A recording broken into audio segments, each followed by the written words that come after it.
আমি জাহেদ বলছি রংপুর থেকে। এই ঘটনাটি ঘটেছিল আমাদের ফ্যামিলির সাথে। তখন আমার জন্ম হয়নি। আমি আমাদের ফ্যামিলির দ্বিতীয় সন্তান।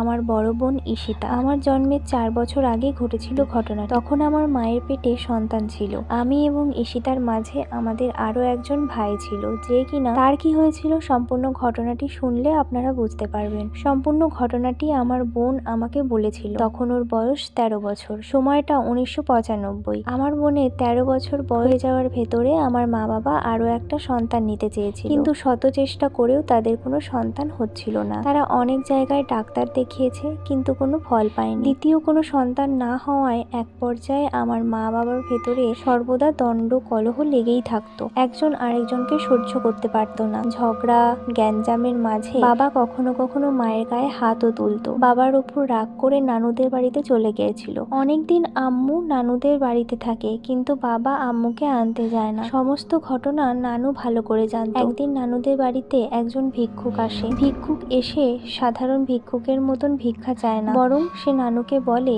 আমাকে খাবার দে, আমার ক্ষুধা লেগেছে। নানু তো তখন অবাক, ওই ভিক্ষুক তাকে তুই বলে ডাকছে। নানু রাগে তাকে বলে, ঘরে কোনো খাবার নেই, আর আপনার মতো বেয়াদব ভিক্ষুকে কে খাবার দেবে? তখন ভিক্ষুক বলে, আমাকে খাবার দে, তোর উপকার হবে। তোর ঘরে না মেয়ে আছে, তার সংসার তো অশান্তি চলছে, তার তো দ্বিতীয় সন্তান হচ্ছে না। এই কথাটা শোনা মাত্র নানু ঘুরে দাঁড়ায়। এই ভিক্ষুক যাকে তারা চেনে না, কিন্তু এ কিভাবে আমার মেয়ের ব্যাপারটি জানতে পারল? নানু তখন ভিক্ষুককে বলে, আপনি বসেন, আমি খাবার দিচ্ছি। নানু তাকে খাবার দেয়। খাবার শেষ করে ভিক্ষুক নানুকে বলে, তোর মেয়ের সন্তান হবে, তা আমাকে দিয়ে দিতে হবে, পারবি?